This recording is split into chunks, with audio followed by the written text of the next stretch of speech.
चहा टाकलंस का ग आई? हे सुरू केलं का हे? अच्छा अच्छा, एक मिनिट. हो ठेव, नंतर घशाला कोरडं पडेल. वाचायचं ना. हो.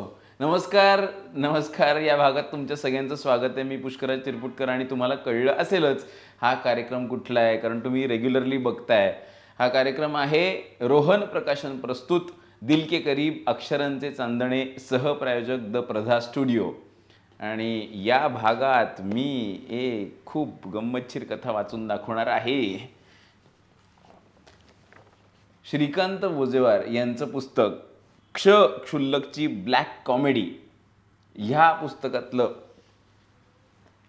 मी वाचून दाखवणार आहे. म्हणजे एक कथा वाचून दाखवणार आहे जिचं नाव आहे भोलेनाथ बैसले कैलासावरी. आणि मी अशी सुरुवात का केली ते तुम्हाला कळेलच हे वाचून. मला खात्री आहे ही कथा ऐकल्यानंतर तुम्ही तो पूर्ण कथासंग्रह वाचणार आहात. खुसखुशीत मस्त कथा, नावावरनं कळलं असेल, क्षुल्लकची ब्लॅक कॉमेडी. तर सुरू करूया ही कथा. भोलेनाथ बैसले कैलासावरी. राधा अशी रुसून निघून जाईल असं गोपाळरावांना कधी वाटलंच नव्हतं. किती साधी गोष्ट होती. गेल्या रविवारी रात्री तिने भजी तळली. पाऊस सुरू असताना गोपाळराव खिडकीजवळ बसून विस्की पिणार आणि पिताना त्यांना भजी लागणार हे काही नवीन नव्हतं. दरवर्षीच पाऊस येतो, तो दरवर्षी खिडकीतून दिसतो. दरवर्षीच गोपाळरावांना पाऊस पाहत विस्की प्यायची असते आणि दरवर्षीच त्यांना गरमागरम भजी तळून द्यावी लागतात. तशी तिने यावर्षी दिली. त्या रात्री जे काही घडलं त्यात काहीच नवीन नव्हतं. दुसऱ्या दिवशी सकाळी गोपाळराव आंघोळीला गेले. दारावरची बेल वाजली. एकदा दोनदा. राधा दार का उघडत नाही म्हणून पाहण्यासाठी गोपाळराव ओल्या अंगानेच अखेर बाहेर आले. तर टिपॉयवर चिठ्ठी ठेवलेली, माझा शोध घेण्याचा प्रयत्न करू नका, मी आता काही परत येणार नाही.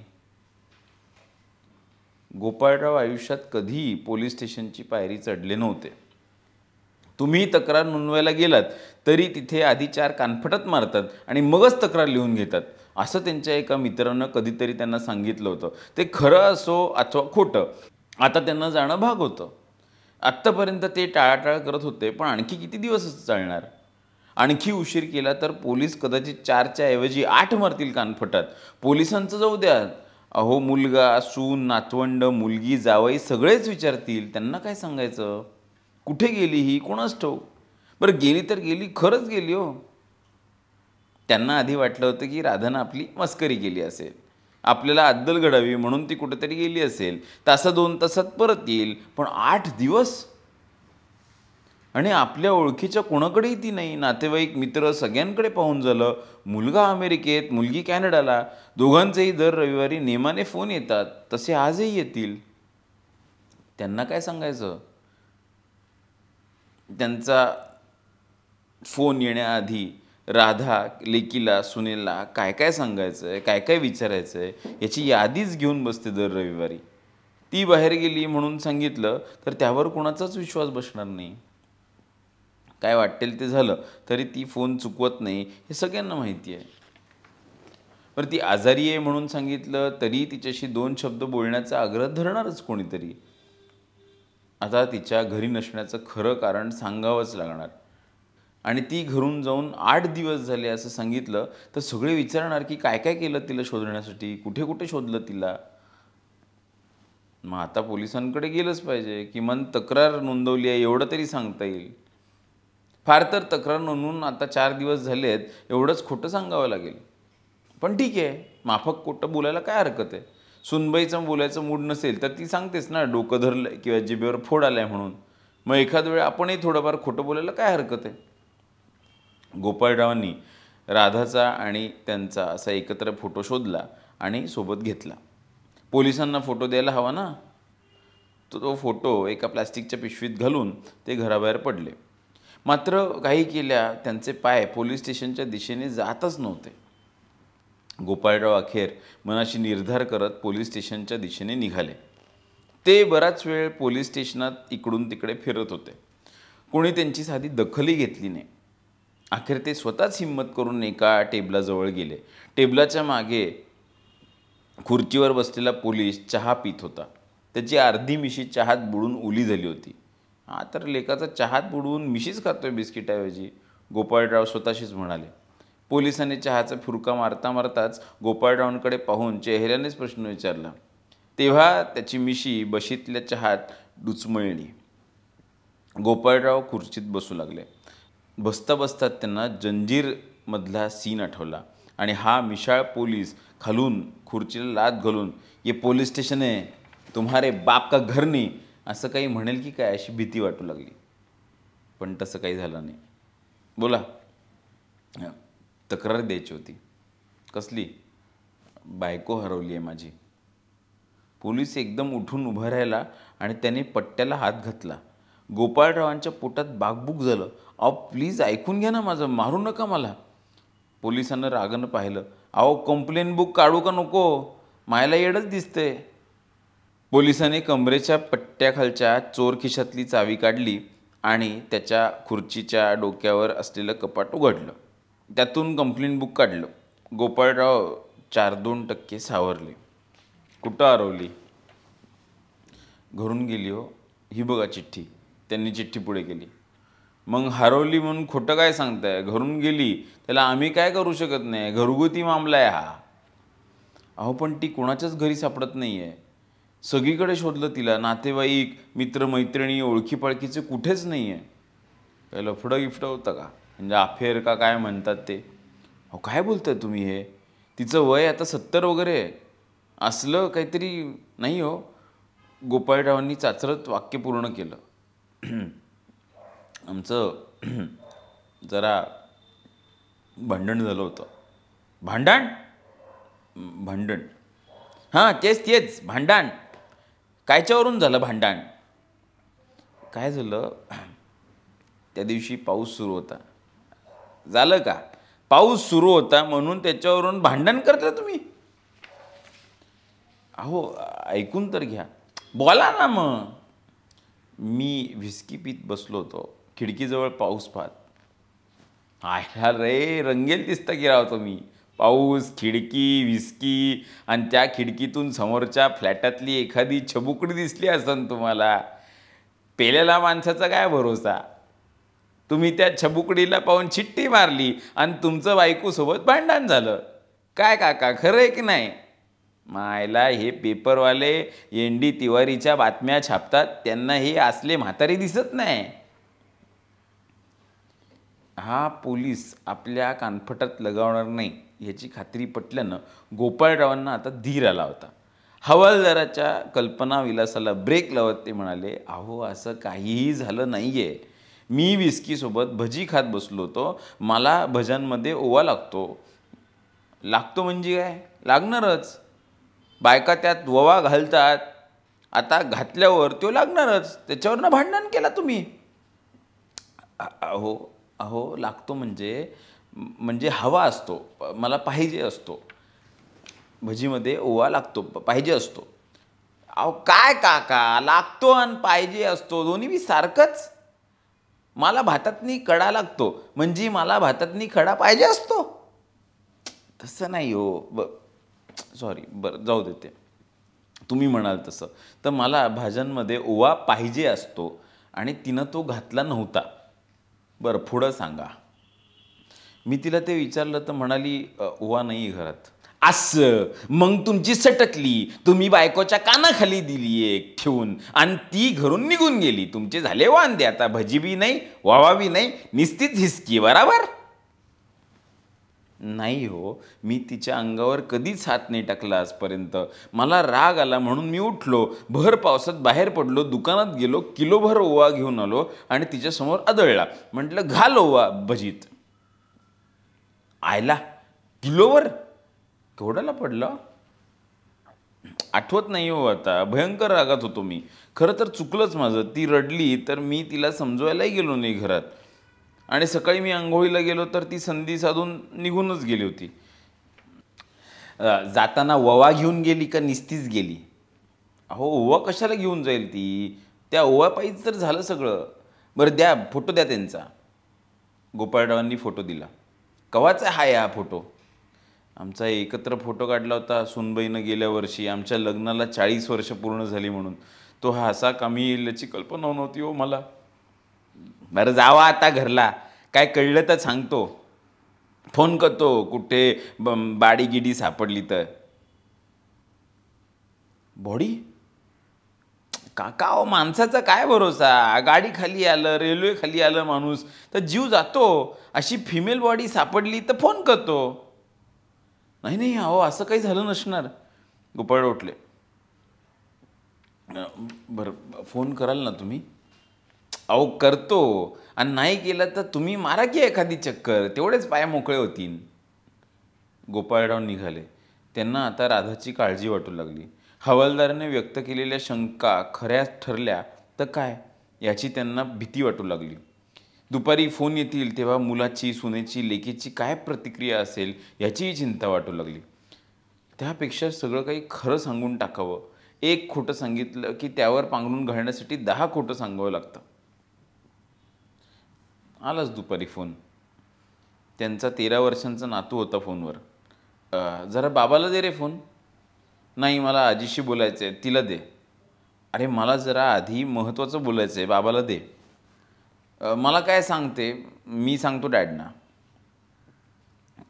अरे तुझी आजी घरातून निघून गेली आहे. You mean ran away? Wow मस्त, she must be enjoying. Listen everybody, आजी रॅन अवे. आणि मग फोनचा स्पीकर सुरू करून सर्वांनी रामायण एकत्रच ऐकलं. हा फोन सुरू असतानाच तिकडे पॅक्सनं त्याच्या आत्यालाही फोन करून सगळं सांगून टाकलं. एकच गोंधळ झाला. आत्या इज क्राईंग असं त्यानं फोनवर ओरडून सांगितलं. तिकडे तिचा नवरा तिला समजवतोय, इकडे तिचा भाऊ तिला फोनवर सांगतोय, आणि भारतातून फोनवरच हा सगळा गोंधळ गोपाळराव ऐकतायत. गोपाळरावांनी फोन ठेवून दिला. दुसऱ्या दिवसापासून गोपाळराव रोज सकाळी पोलीस स्टेशनात जाऊ लागले. सकाळ संध्याकाळ मुलामुलीचे फोनही सुरू होते. फक्त एकच वाक्य, सापडली का आई, किंवा आली का आई परत? राधाचा मात्र काहीच अतापत्ता नव्हता. गोपाळरावांना भडभडून आलं. राधाच्या आठवणीनं गहेवरून त्यांनी जुने अल्बम काढले आणि राधाचे फोटो पाहायला सुरुवात केली. पाहता पाहता उगाचच त्यांची खात्री पटली की राधा नक्कीच कुठेतरी सुरक्षित आहे आणि ती घरी परत येईल. राधाचे काही जुने फोटो होते. तरुणपणी ती बऱ्यापैकी गात असे. गाण्यात बक्षीसही मिळाली होती. सुधीर फडकेंच्या हस्ते पुरस्कार घेताना, त्यांच्याशी बोलताना, दत्ता डावजेकर, राम कदम यांच्याशी बोलताना तिचे फोटो होते. कधी कधी ती हौसेने गाण्याची रेकॉर्डिंग्स पाहायला गेली होती. तिथलेही फोटो होते त्यात. बराच वेळ ते फोटोत रमले होते. मग ते उठले आणि त्यांनी टी व्ही लावला. गोपाळरावांनी चॅनल बदलण्यासाठी म्हणून रिमोट उचलला आणि त्यांच्या डोक्यात एक कल्पना आली. राधाचा शोध घेण्यासाठी आपण हे करायला हरकत नाही. आणि ते कामाला लागले. ते कागद पेन घेऊन बसले आणि त्यांनी काही मुद्दे लिहून काढले. परत परत वाचून ते मुद्दे पाठ केले. मराठी वाहिन्यांना गावातल्या बातम्या देणारा एक वार्ताहर होता. तो स्वतःचा कॅमेरा घेऊन सगळं शूटिंगही करत असे. त्याचं कार्यालय त्यांनी शोधून काढलं. काय म्हणताय काका? एक बातमी द्यायची होती तुमच्याकडे. कसली बातमी? तू खूप तरुण आहेस त्यामुळे तुला माहिती नसेल, पण सुधीर फडके, राम कदम, दत्ता डावजेकर यांच्यासारख्या दिग्गज संगीतकारांसोबत काम केलेली एक गायिका राहते आपल्या गावात. काय सांगताय काय काका? फडके म्हणजे ते गीत रामायणवाले ना? आणि राम कदम म्हणजे ते पिंजराला संगीत देणारे ना? हो तेच. काहीतरी एक्सक्लुझिव्ह आपल्या हाती लागण्याच्या शक्यतेने त्याचे डोळे चमकले. वाहिन्यांकडे ज्या दिवशी काही खास बातम्या नसतात तेव्हा लहान सहान गावातल्या अशा स्टॉक स्टोऱ्या त्यांना पाहिजे असतात. तशी एक स्टोरी आपल्याला मिळण्याची शक्यता वाटल्याने तो लगेचच सावरून बसला. तुम्हाला माहिती आहे कुठे राहतात त्या? आपण त्यांच्यावर स्टोरी करूया. तुला तेच तर सांगायला आलोय मी. एकेकाळी या सर्व संगीतकारांची ती आवडती गायिका होती. मात्र तिनं अचानक गाणं सोडलं आणि लग्न करून ती या गावात आली आणि इथेच राहिली. कृष्णा नको जाऊ ना गोकुळी, सीता म्हणाली रामराया, भोलेनाथ बैसले कैलासावरी. ही तिची गाणी त्या काळी घरोघरी लागत असत. ही गाणी मला ऐकल्यासारखी वाटतात माझ्या आजीच्या तोंडून, पण त्या आहेत कुठे काका? त्यांचं नाव सांगता का मला? त्यांचं नाव राधाबाई टेंभे, मी त्यांचा नवरा. काका बरं झालं मला सांगितलं तुम्ही हे. आता कोणालाच सांगू नका, आपण एक मस्त स्टोरी करू, त्यांना भेटता येईल ना? अरे तोच तर प्रॉब्लेम झाला आहे. एवढी गुणी गायिका आणि तिला आता झाला आहे अल्झायमर्स, विस्मरणाचा रोग, आणि त्यातच ती हरवली. म्हणजे हरवली म्हणजे बाजारात गेली आणि परत आलीच नाही. तिला अल्झायमर्स झाला असल्यानं तिला स्वतःचं नाव आणि पत्ताही आठवत नसेल. काका काय सॉलिड स्टोरी आहे ही, तर ब्रेकिंग न्यूज म्हणून जाईल. त्यांचे फोटो आहेत का? त्यांचे फोटो आहेत ना? आहेत ना, म्हणजे आहेतच. सुधीर फडके, राम कदम, दत्ता डावजेकर यांच्यासोबतचे आहेत. काही रेकॉर्डिंगच्या वेळचे पण आहेत. अहो ही ह्युमन इंटरेस्ट स्टोरी आहे. चला आत्ताच मी येतो तुमच्याकडे. आज रात्रीच्याच कॅप्सूलसाठी पाठवतो. त्यानं कॅमेरा काढला, खांद्याला लावला, मोटरसायकल काढली आणि विचारलं, आणखी कोणाला सांगितलं नाही ना? नाही नाही, फक्त पोलिसात कंप्लेंट केली. कधी? आज सकाळी. एवढी मोठी गायिका हरवली आणि त्यांनी काहीच हालचाल केली नाही? ही पण घालता येईल बातमीत, मस्त मजा येईल. या गाडीवर बसा. नाही नाही, पण पोलीस माझ्याशी फार चांगले वागले हो. अहो चांगले कसले हो काका, त्यांना काहीच कळत नाही कशातलं. चला आपण सगळं हलवून सोडू आता. विधानसभेचं अधिवेशनही सुरू आहे, तिथेही हा प्रश्न उपस्थित होईल. चला. विधानसभा वगैरे ऐकून गोपाळराव मनातून जरा घाबरलेच, पण आता माघार घेणं शक्य नव्हतं. मोटरसायकल त्यांच्या घराकडे जात होती. त्या रात्री मराठी वृत्तवाहिनीवर ब्रेकिंग न्यूज आली. हरवलेल्या गायिकेचा शोध आणि तिचा व्याकुळ पती, अशी ओळ टी व्हीच्या पडद्यावर दाखवली गेली. आणि मग राधाचे छायाचित्र गोपाळरावांसोबत. पाठोपाठ अँकरने भावविव्हळ आवाजात सांगणं सुरू केलं. अँकरिका, अर्थात अँकर कन्या. एकेकाळी सुधीर फडके, राम कदम, दत्ता डावजेकर यांच्या गळ्यातील ताईत असलेल्या प्रसिद्ध गायिका राधाबाई टेंभे या गेले 8 दिवस बेपत्ता आहेत. दैवगती अशी की मराठी रसिकांनी विस्मरणात ढकललेल्या त्या गायिकेलाच आता विस्मरणाचा रोग झालाय. एकेकाळी कृष्णा नको ना जाऊ गोकुळी, सीता म्हणाली रामराया, भोलेनाथ बैसले कैलासावरी या गाण्यांमुळे रसिकांच्या गळ्यातील ताईत बनलेल्या राधाबाई कुठे आहेत, कशा आहेत याचा कोणालाही पत्ता नाही. राधा आणि सुधीर फडके, राधा आणि राम कदम, राधा आणि दत्ता डावजेकर अशी छायाचित्रे, काही रेकॉर्डिंग्सची छायाचित्र पडद्यावर. पुन्हा अँकरिका. पोलिसांनी तक्रार लिहून घेतली, मात्र राधाबाईच्या शोधासाठी कोणतीही हालचाल केली नाही. राधाबाईंचे पती गोपाळराव हे दररोज पोलीस स्थानकात हेलपाटे घालत आहेत. अँकरिकेचा आर्त सवाल. एकेकाळी आपल्या गोड गळ्याने रसिकांच्या मनावर मोहिनी घालणाऱ्या या गायिकेचे ऋण आपण असेच फेडणार आहोत का? प्रसिद्ध संगीत संशोधक आणि तबकडी संग्राहक विश्वास खानोलकर यांनीही असाच सवाल विचारलाय. दृश्य ध्वनी बाईट सुरू. पडद्यावर एक गंभीर चेहऱ्याचे तज्ज्ञ. मला चांगलंच आठवतं, माझ्या लहानपणी ही गाणी फार प्रसिद्ध होती. राधाबाई हयात आहेत हे सुद्धा माझ्यासह अनेकांना माहिती नव्हतं. तुमच्या वाहिनीनं त्यांच्याविषयीची ही बातमी देऊन महाराष्ट्रावर उपकारच केलेत. त्यांच्या भोलेनाथ बैसले कैलासावरी या गाण्याची तबकडी माझ्याकडे आहे, परंतु दुर्दैवाने त्या काळी तबकडीवर गायिकेचे नाव टाकण्याची पद्धत नव्हती, त्यामुळे त्यावर गायिकेचे नाव नाही. राधाबाईंचा शोध सरकारनं लवकरात लवकर लावावा आणि संगीत रसिकांना दिलासा द्यावा असं आवाहन मी करतो. पाठोपाठ त्या तबकडीवरील भोलेनाथाचं गाणं सुरू झालं. मग श्रीधर फडकेंची मुलाखत. मला भोलेनाथ बैसले कैलासावरी हे गाणं अंधुकसं आठवतं. बाबांनीच ते केलं होतं. तेव्हा राधाबाई तालमीसाठी घरी आल्या होत्या हे आठवतं. मी तेव्हा फारच लहान होतो. अँकरिका आर्त आवाजात. अशी ही महान गायिका एकाएकी कुठे बरं गायब झाली असेल? या बातमीनंतर एकच हलकल्लोळ उडाला. इतर वाहिन्यांच्या संपादकांनी आपापल्या वार्ताहरांना धारेवर धरलं. ही बातमी आपल्याकडे का नाही? त्यांची पळापळ सुरू झाली. त्यांनी गोपाळरावांचा शोध सुरू केला. गोपाळरावांच्या घरापुढे कॅमेरावाल्यांची गर्दी जमली. त्यांच्याकडील फोटोंचे सगळे अल्बम बाहेर काढावे लागले. आम्हाला काहीतरी अधिक माहिती द्या, तुम्ही त्या वाहिनीला जे सांगितलं नसेल ते आम्हाला सांगा, अशा विनंत्या सुरू झाल्या. प्रश्नांचा भडीमार झाला. गोपाळराव कावरेबावरे झाले.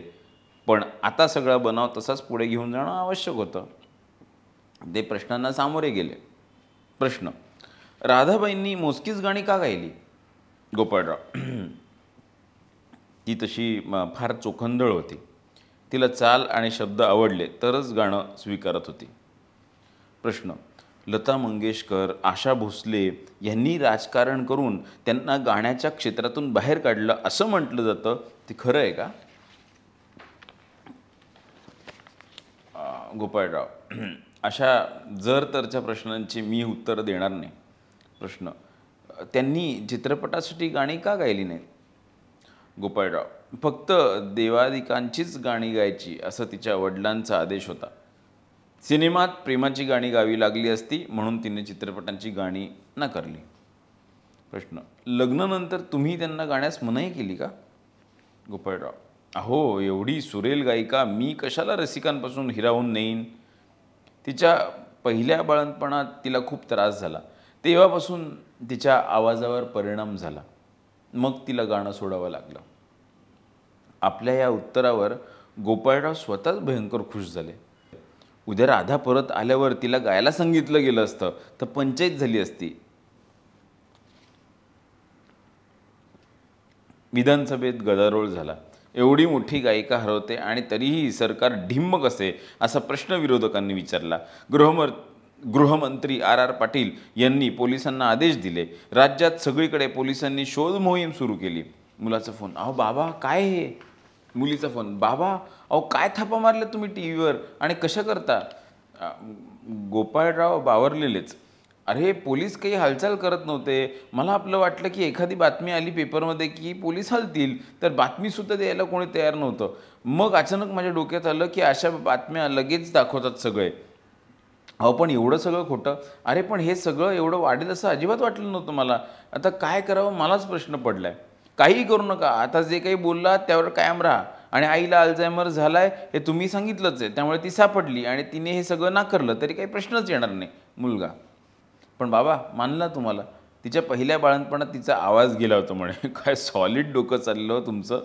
म्हणजे ती सापडली तरी तुमच्या थापा मात्र उघड्या पडणार नाहीत. मुलगी: एका वाहिनीच्या विदेशातील प्रतिनिधींनी गोपाळरावांच्या मुलीलाच गाठलं. तुमच्या जन्माच्या वेळी राधाबाईचा आवाज गेला हे कळल्यावर तुम्हाला कसं वाटलं? मी मोठी झाल्यावर कळलं आहे मला, पण आम्हाला आई गायिका म्हणून माहितीच नव्हती. तिनेही कधी मला तसं जाणवू दिलं नाही. आत्ता मला वाटतं की माझ्या जन्मामुळे आईचा आवाज खराब झाला नसता तर महाराष्ट्राला काही आणखी चांगली गाणी मिळाली असती. गोपाळराव अस्वस्थ होते. एवढं सगळं होऊनही राधाबाईंचा शोध लागत नव्हता. काही बरे वाईट तर झाले नसेल ना? ते अशा मनस्थितीत असतानाच बेल वाजली. त्यांनी दार उघडलं तर दारात मिशाळ हवालदार उभा. काय काका, आम्हाला सांगितलं असतं तुमची बायको एवढी मोठी गायिका आहे तर आम्ही तवाच हालचाल केली असती की. आता माझी ड्युटी लागली तुमच्या घरापुढं. म्हणजे सरकारची ऑर्डर आहे तुमच्या घरामोरनं हालायचं नाही म्हणून. अहो, पण राधेचा अजून पत्ता नाही. सापडल. अहो, अख्ख्या राज्यात शोध सुरू आहे. त्याच्या मिशा आता फारच केविलवाण्या वाटत होत्या. दाराबाहेर खुर्चीवर पोलीस झोपला आणि घरात पलंगावर गोपाळराव. रात्री 2च्या सुमारास मोबाईल थरथरू लागला आणि वाजू लागला. गोपाळराव दचकून घाबरून उठले. त्यांचा मित्र दिनकर नानिवडेकर फोनवर होता. हॅलो, काय रे दिन्या, काय झालं एवढ्या रात्री? मूर्खा, अरे काय करून ठेवलंस तू? हे विचारायला एवढ्या रात्री फोन केलास? अरे, वहिनी माझ्या घरी आहेत. कोण, राधा? मग मी काय माझ्या स्वतःच्या बायकोला वहिनी म्हणणार आहे का गधड्या? अरे, पण मी विचारलं होतं राधा तुझ्याकडे आली आहे का? तेव्हा तू नाही म्हणाला होतास. अरे, वहिनीच म्हणाल्या होत्या 8-10 दिवस सांगू नको म्हणून. पण केवढा घोळ घालून ठेवलास तू. आता तिला घराबाहेर पडता येत नाही. शेजाऱ्यांची सुद्धा तिच्यावर नजर पडू देतं कामा नाही. मूर्ख लेकाचा. बोल वहिनींची. राधा फोनवर रडू लागली. अहो, आयुष्यभर मला नाचवलं, हे दे ते दे, असं कर तसं कर, हे करू नको ते करू नको, तुम्हाला थोडी अद्दल घडावी म्हणून आता जरा काही केलं तर तेही माझ्यावरच उलटवलं. बरं बरं रडू नको. आता कसं करायचं? अगं तू सापडत नव्हतीस आणि कोणीच दाद देत नव्हतं म्हणून हे केलं ग. अहो पण किती खोटारडेपणा, आणि त्याला आता तोंड मात्र मी द्यायचं.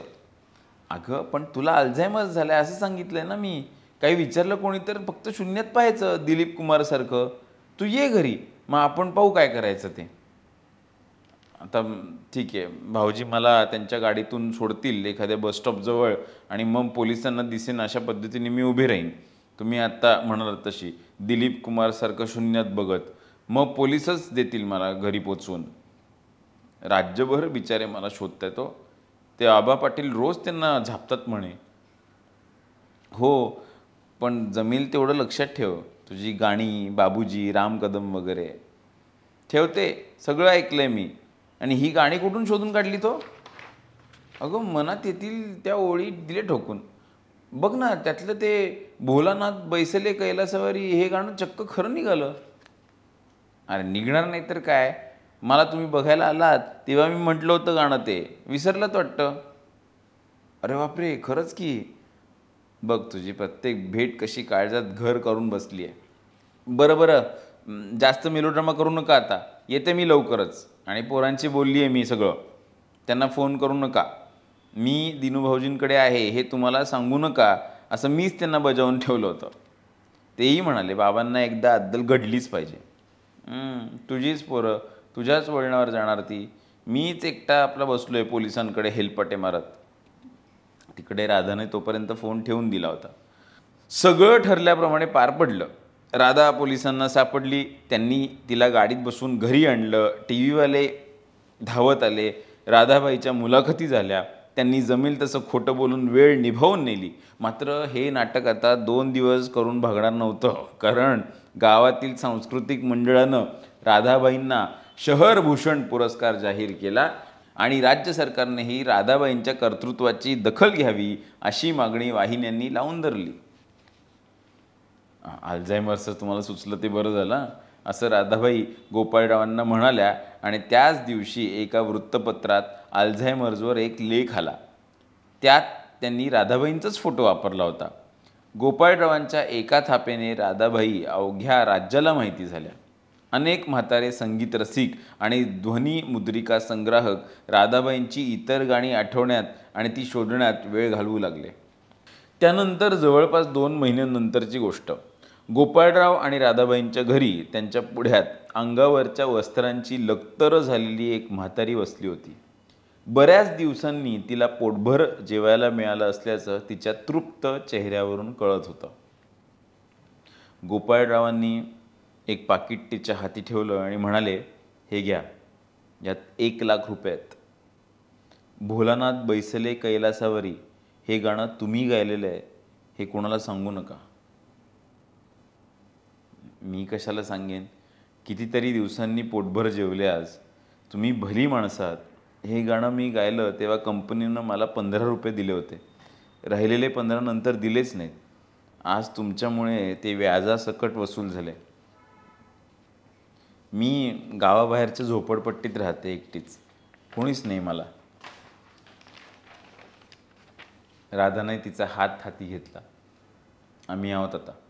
पैसे लागले तर सांगत जा, उपाशी नको राहूस. यांच्या खोटेपणामुळे एका चांगल्या गायिकेला मदत करण्याचं भाग्य तरी मिळालं मला. वाईटातून चांगलं म्हणतात ते असं. म्हातारी निघाली. गोपाळराव लगबगीने आत गेले आणि एक पिशवी घेऊन आले. म्हातारीला देत म्हणाले, हे घे. आता हे काय साहेब? अगं ओवा आहे किलोभर. ओवा? तो कशाला? होता घरात. आम्ही काही खात नाही ओवा. मला भजीत सुद्धा ओवा लागत नाही. आणि मुख्य म्हणजे गायकांनी खावा ओवा, गळा खुलतो. म्हातारीने पिशवी घेतली. ती बाहेर पडली. रिमझिम पाऊस सुरू होता. राधानं विस्कीचा भरलेला ग्लास आणि तळलेल्या भज्यांची प्लेट गोपाळरावांच्या हाती दिली.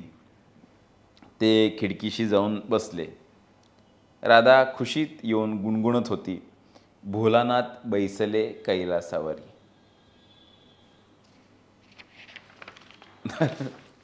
भोलानाथ बैसले कैलासावरी अशी ही कथा मी आता वाचून दाखवली. क्षुल्लकची ब्लॅक कॉमेडी श्रीकांत बोजेवार यांच्या पुस्तकातली ही कथासंग्रहातली. तुम्ही नक्की सगळ्या कथा वाचाल याची खात्री आहे.